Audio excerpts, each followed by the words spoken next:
बिस्मिल्लाहिर्रहमानिर्रहीम। अस्सलाम वालेकुम नाजरीन, आप यूट्यूब चैनल देख रहे हैं, मैं इमरान खान। नाजरीन, तमाम तर जबर के बावजूद कराची निकल आया। यानी कराची से जो भी एक्सपेक्ट किया जा रहा था, कराची ने वही किया। कराची ने साबित किया कि कराची के लोग बहादुर हैं, दलेर हैं, उसूल पसंद हैं, और वो जबर के साथ ही नहीं है बल्कि वो इंसाफ के साथ खड़े, वो मजलूम के साथ खड़े।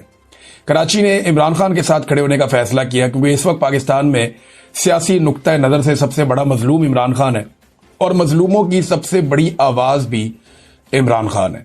इमरान खान के साथी कराची में आए और जिस तरीके से पहले उनका इस्तकबाल किया गया, यानी मैं एक देख रहा था क्लिप, वो क्लिप बड़ा अजीब था।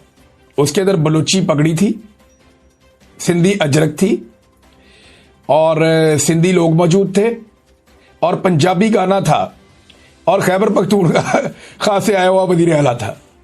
यानी कैसे इमरान खान ने चारों सूबों को इकट्ठा कर दिया। वजीर आला खैबर पख्तूनख्वा का, पगड़ी बलूचिस्तान की, अवाम सिंध की और गाना पंजाबी नकदा कोका। ये इमरान खान है जिसने पाकिस्तान को एक लड़ी में पिरो दिया है। ये आपको किसी और पार्टी में ऐसे नहीं मिलेगा। हाँ, एक दौर था ऐसा जब बेनजीर भुट्टो का दौर शुरू हुआ था ज़ियाउल हक के मरने के बाद, तब ऐसा लगता था कि एक औरत है जो पाकिस्तान को जोड़ती है। वो दौर था। उसके बाद कोई ऐसा आदमी नहीं आया जो पूरे पाकिस्तान को जोड़ता हो। नवाज शरीफ कभी भी जीटी रोड से बाहर नहीं निकल सका। अगर वो खैबर पख्तूनख्वा में गया तो एक दो जिलों तक महदूद रहा। नवाज शरीफ बड़ा नहीं हो पाया, कहीं भी नहीं जा पाया। पाकिस्तान तहरीक इंसाफ बेनजीर भुट्टो के बाद वो वाहिद पॉलिटिकल पार्टी है जो पूरे पाकिस्तान में यकसा मकबूल है। सिंध ने साबित किया कि वो इमरान खान के साथ खड़ा है। मज़ार कायद के इर्द गिर्द जिस लेवल की फस्तायत की गई है ना, ये सिंध हुकूमत और एस्टेब्लिशमेंट ही कर सकती है। वैसे तो एस्टेब्लिशमेंट ने कायदे आज़म के साथ जो किया था वो भी आप अच्छी तरह जानते हैं। इन्हें अपना कारोबार, अपनी कुर्सी, अपना पैसा, अपना इक्तदार, अपना इख्तियार, उसके बाहर तो पाकिस्तान की मिलिट्री एस्टेब्लिशमेंट को कुछ दिखाई नहीं देता। बहुत ढीठ है ये लोग, बहुत ढीठ है। कई दहाइयों से यही कर रहे हैं। यही इन्होंने कायदे आज़म के साथ किया था। जिन्होंने कायदे आज़म को नहीं बख्शा वो कायदे आज़म के मज़ार का एहतराम करेंगे। बेशर्मी का एक कंबल है जो उन्होंने ओढ़ा हुआ है कई दहाइयों से। अब कायदे आज़म के मज़ार के बाहर जिस लेवल की फस्तायत की जा रही है, ये तो देखो मज़ार किसका है। जो जमहूरियत की सबसे बड़ी आवाज था, बाबा कौम का मज़ार है, जो इंसाफ की बात करता था, मसावात की बात करता था, जमहूर की बात करता था। ये उसका मज़ार है जिसने पाकिस्तान बनाकर दिया। और उसके मज़ार के बाहर गैर जमहूरी हरकतें, उसके मज़ार के बाहर फस्तायत, जबर, जुल्म, लोगों पर तशद्दुद, आंसू गैस। और ये कर कौन रहा है? सिंध हुकूमत और एस्टेब्लिशमेंट के हरकारे। ये मिलकर ये कार्रवाई डाल रहे हैं। जो गंद इन्होंने मारा, बेड़ा गर्क कर दिया पकड़ के। पहले ना बड़े शौक से पीपल्स पार्टी ने अपने मुंह पे फेयर एंड लवली लगाई। ये क्रीम होती है चिट्टा करने वाली, तो पीपल्स पार्टी ने बड़े शौक से अपने मुंह पे ये ब्यूटी क्रीम लगाई। लेकिन फिर 48 घंटे भी नहीं गुजरे, पीपल्स पार्टी ने अपने मुंह पे चेरी ब्लॉसम मल ली। जबरदस्त किस्म की पॉलिश इन्होंने अपने मुंह पे कर ली। ये है इनकी टोटल औकात जो इन्होंने किया। इन्होंने कल वजीर आला खैबर पख्तूनख्वा को सुनसान रस्तों पे डाल दिया और आज बाबा कौम की रूह को तकलीफ दे रहे हैं और कराची के अंदर दे रहे हैं, मज़ार कायद के करीब दे रहे हैं। लेकिन अच्छी बात यह है कि पाकिस्तान के शहरियों ने, कराची के शहरियों ने वही किया जो कायदे आज़म का नजरिया है। उन्होंने वही किया कि जुल्म और जबर के खिलाफ हम खड़े होंगे जैसे हम हमेशा खड़े होते रहे। जिन लोगों ने पाकिस्तान बनाने के लिए कुर्बानियां दी वो आज पाकिस्तान बचाने के लिए भी मैदान में आए। देखिए ना, जाली हुकूमत है, सब जानते हैं जाली है। सिंध हुकूमत भी जाली है, बलूचिस्तान हुकूमत भी जाली है, पंजाब हुकूमत तो बिल्कुल ही जाली है। सिंध में तो चलो पीपल्स पार्टी को थोड़ा बहुत वोट पड़ जाता है, बलूचिस्तान में तो वोट ही कोई नहीं है इनका, इनकी वहां भी हुकूमत बना दी। पंजाब में PMLN का वोट खत्म हो गया है। लाहौर में वो सीटें सारी हार गए, यानी लाहौर की टोटल मिला के 44 सीटें हैं सूबाई और कौमी असेंबली के हल्कों की। और उन सारी सीटों में से PMLN जो ठीक सीटें जीती है वो 3 है, बाकी सारी वो हार गई है। तो ये है जनाब इनकी टोटल औकात। जो कुछ इन्होंने देखा ना असल में गुज़िश्ता 48 घंटों में, उसने खौफजदा कर दिया एस्टेब्लिशमेंट को भी और पीपल्स पार्टी की सिंध हुकूमत को भी। पहले इनका अंदाजा यह था कि फ्री हैंड दे देंगे, कोई नहीं निकलेगा, कुछ ज्यादा खप नहीं पड़ेगी, कुछ ज्यादा रोला नहीं पड़ेगा, थोड़ा सा प्रेशर आएगा, उसके बाद हम PTI को गंदा करेंगे। लेकिन इनको अंदाजा ही नहीं था। ये बेवकूफ लोग हैं ना, इनकी असेसमेंट हमेशा गलत हो जाती है। जब ये इमरान खान को निकाल रहे थे ना ओहदे से, तो उस वक्त एक जर्नैल और एक ब्रिगेडियर सारे मीडिया वालों को, सारे सियासतदानों को और लोगों को बुलाकर वो ये कहते थे कि जनाब इमरान खान खत्म हो गया, 7% उसकी मकबूलियत बाकी रह गई है, 93% पाकिस्तान में हम एस्टेब्लिशमेंट मकबूल हैं, इमरान खान खत्म हो गया। और तब इनको अरशद शरीफ ने भी ये बताया, मैंने भी बताया, साबिर शाकिर ने भी बताया, हम सब ने इन्हें कहा कि यार बंदे बन जाओ, ना करो, ये फंस जाओगे तुम लोग, तुम्हें ग्राउंड के ऊपर लोगों के जज्बात का पता नहीं है। इन्हें आज भी नहीं पता था, इन्हें लगा कि शायद कराची नहीं निकलेगा, लेकिन कराची जिस तरीके से निकला उसने इनकी रातों की नींदें हराम कर दी। फिर इन्होंने रास्ते बंद किए। अब ये कहते हैं जनाब कि जो रास्ते बंद हुए ना वो ट्रैफिक जैम हो गई थी। भाई जगह जगह पे वो हसनैन रफीक साहब ने रुक के पुलिस वालों के इंटरव्यू लिए, उनसे पूछा है कि रास्ता क्यों बंद किया है, तो उन्होंने कहा जनाब रास्ता बंद किया हुकूमत के कहने पे, हमें ऊपर से ऑर्डर आए, हमने रास्ता बंद किया है। कंटेनर लगा के रास्ते बंद किए गए हैं, जो रास्ते खुलवाए गए हैं उनमें क्रॉस कंटेनर खड़े हुए थे, कोई ट्रैफिक जैम नहीं हो रही थी, आगे सारी सड़कें खाली होती थी, फिर 1-2 किलोमीटर आगे जाते थे फिर रास्ते बंद हो जाते थे। तो हर इलाके के एसएचओ को, एसपी को यह ड्यूटी दी गई कि जब तक ये लोग कराची पहुंचे जगह जगह रास्ते बंद करो, इन्हें कराची नहीं आना चाहिए। वो उनकी हिम्मत है कि वो सुनसान सड़कों पे चले गए, वो ऐसे इलाकों में घुस गए, कच्चे पक्के से हो गए, किसी ना किसी तरह वो लोग पहुंच गए और वो कराची पहुंचे। और अब जब मैं ये वीडियो रिकॉर्ड कर रहा हूं तो वो जलसा गाह की तरफ जा रहे हैं, तो जलसा तो होगा, ये तो सुहेल अफरीदी ने कहा था। तो पठान ने जो बात की है वो बात पूरी कर रहा है।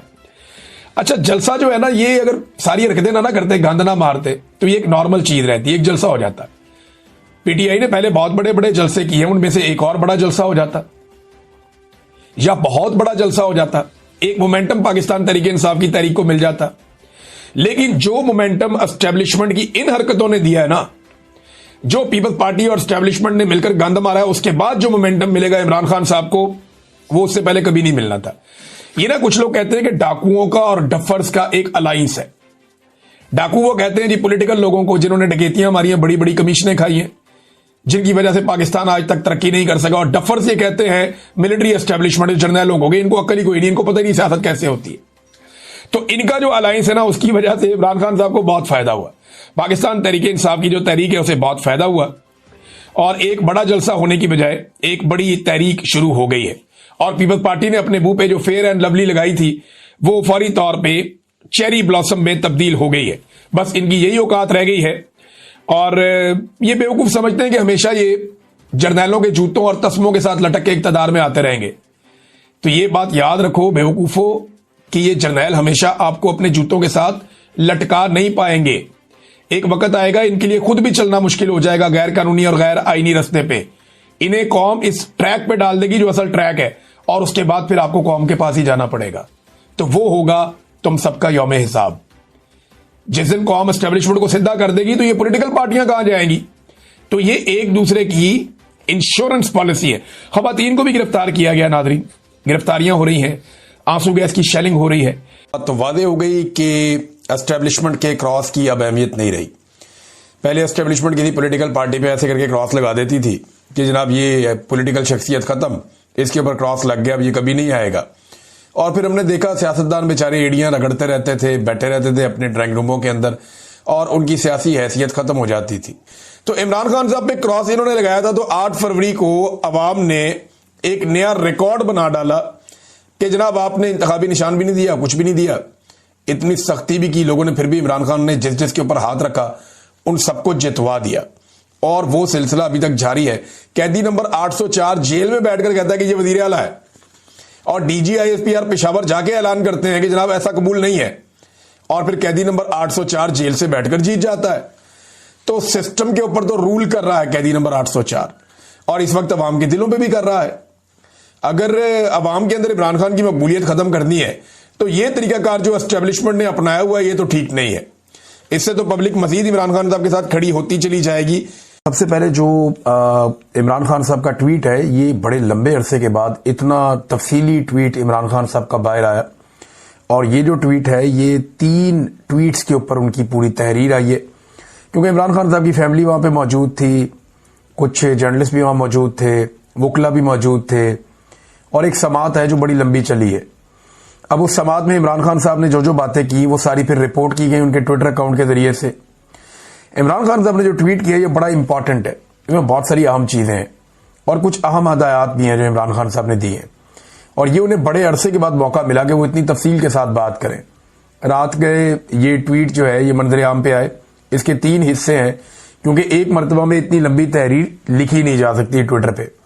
तो इमरान खान साहब ने क्या कहा, जरा ये गौर से सुनिएगा, इसमें आपको पूरा मंजरनामा नजर आ जाएगा कि इमरान खान साहब कहां लेकर जाना चाहते हैं तहरीक को, सिचुएशन को, और वो क्या देख रहे हैं इस वक्त, वो किस सिचुएशन में है। वो ये कहते हैं जी, कॉमनवेल्थ की 8 फरवरी के इलेक्शन पर जो रिपोर्ट लीक हुई है उसने भी इंतखाबी धांधली का पोल खोल दिया कि कैसे बेशर्मी और डिटाई से हमारा मैंडेट चोरी किया गया। कॉमनवेल्थ के मुताबिक ये रिपोर्ट पहले ही सरकारी सतह पर हुकूमत पाकिस्तान को दे दी गई थी, मगर यहां सिकंदर सुल्तान राजा जैसे बेजमीर लोग हैं जिन्होंने इंतखाबी चोरी की सहूलतकारी समेत उस पर पर्दा डालने में भी भरपूर किरदार अदा किया। पाकिस्तान में वोट चोरी का कानून सख्त है और ऐसा करने पर आर्टिकल 6 का निफाज होता है। याद रखें, गद्दारी का मुकदमा है ये, और गद्दारी की सजा पाकिस्तान के अंदर फिर वो आप जानते हैं, ये हाई ट्रेजन केस है, बड़ा केस है, आर्टिकल 6। लेकिन मुल्क में इस वक्त आसिम ला के सिवा सब कानून खत्म हो चुके हैं। यहां पर लियाकत चट्टा जैसे लोग काबिल तहसीन हैं जिन्होंने अपने ओहदे पर जमीर की आवाज को तरजीह दी। इस चोरी के बाद अवाम का कत्लेआम किया गया और 26वीं आईनी तरमीम की गई। इस तरमीम के खिलाफ भी जिन जजेस ने आवाज बुलंद की वो तारीफ के काबिल हैं।